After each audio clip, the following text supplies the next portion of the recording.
Steve, thanks for the opportunity to talk with you today. As as being our Texas state rep for the last four sessions, Yep. and winning your primary in March, we've got a lot of expectations of good things in the future for us here in Montgomery County and the new district, District 2, Congressional District 2. As a realtor, obviously, I've got interest in what you may build and other agents. Real estate's a big deal. It's a big deal everywhere. It's certainly a big deal here. A lot of us make our living this way, and it's the most important investment most people will ever make in their life. And just wanted to get a little insight from you on what you see for the future of our economy and what effect that will have on our market Yeah. here in Montgomery County. You and the bet. district. Great to be with you. So housing Thanks. starts, and housing in general is the bedrock of the U.S. economy, and it's because we have such a strong, vibrant middle class. And I see only good things in the future for us. So, compared to 4 years ago when we were struggling with 18% inflation, I should say, it was just absolutely untenable for the average middle class family. And there has been an incredible turnaround thanks to President Trump, where this past April, this past month, we were struggling over the fact that we had nearing 3.3% inflation, which is fairly normal, right? Historically, yes, yeah. Historically, for April, economists were projecting 75,000 new jobs. We had 168,000 new jobs. So things have turned the corner. Yeah, gas prices are high right now, but even today we've seen oil come down to $82 a barrel. And what's crazy is all the complaining from the left right now over the fact that $4 oil. Well, For 3 weeks. For 3 weeks, where we went better part of 2 years with $5 oil, and I didn't hear any complaints out of the left whatsoever. In fact, their stated objective was, what can we do to make fossil fuel more expensive and less accessible so that we can develop more green energy?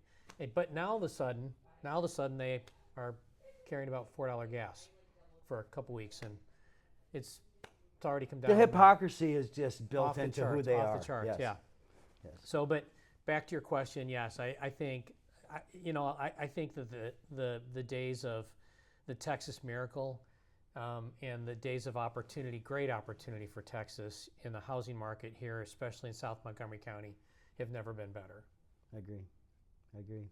There's a paradigm shift of population that we've never seen before in this country, and it's a locomotive. You can't fix stupid in California quickly, and you can't slow this train down in Texas. The things that have been done through the legislature for businesses, for the environment that we have, it's a long-term thing. It's going to be here for a while. And yeah, there's still a lot that we've got to do as far as affordability for young families. Too many young families are struggling for their first home, and we've got to address it.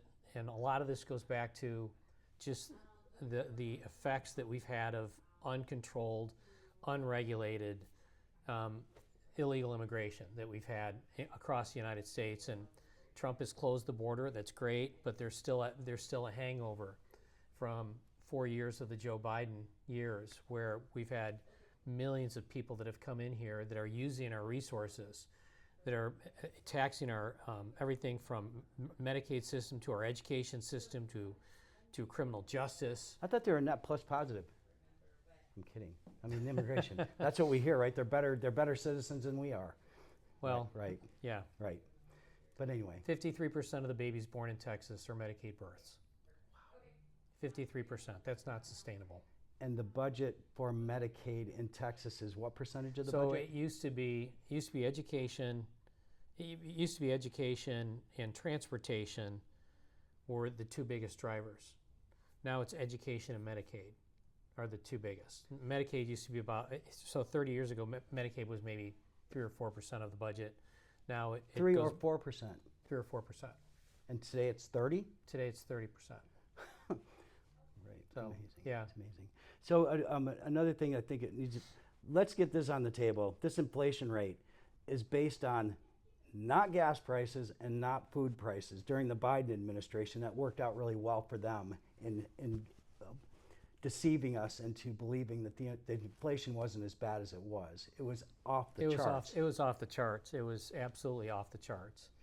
But it's coming in line now, and I'm thankful that we've turned the corner. Right. Trump has he's penned more deals in the last year probably than, I don't know. I've never heard of the kind of numbers that he's brought in. The deal from Apple moving here and the infrastructure that they're going to put up and build the phones on to the oil deal and the natural gas deal that he did with the European Union that benefits us here directly. So one of the comments that you tend to hear from the left on the big beautiful bill is that it only affects wealthy people, which is not true at all.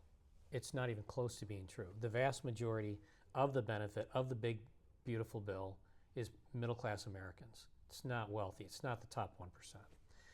The 1% that did receive a break, a lot of this has to do with the fact that, and one of the reasons why we're benefiting from all this capital coming into the United States under the president is we're repatriating money that corporations have made overseas. We want to bring that back here to the United States. The problem is that if the tax burden is too excessive, they're going to leave it over there. It will stay in Europe. Are you saying money follows the path of least resistance? It will stay in Europe. It will stay in Asia. Right. But if we cut taxes, we'll bring that money back here. We'll put it to work, creating jobs, and wealthy people will put that money at risk and create more opportunity for Americans. Right. And that's what we want. Right. Exactly. Steve, thanks for taking the time today to have this conversation. And I appreciate you, and all the best in your future endeavors and your election in November. Let's see it. Let's continue to see a strong housing market here in Houston. You're rooting for us. I like that. I love it. Yep. Appreciate it. It's good for all of us. Thanks, man. Thanks. Good to see you. You too.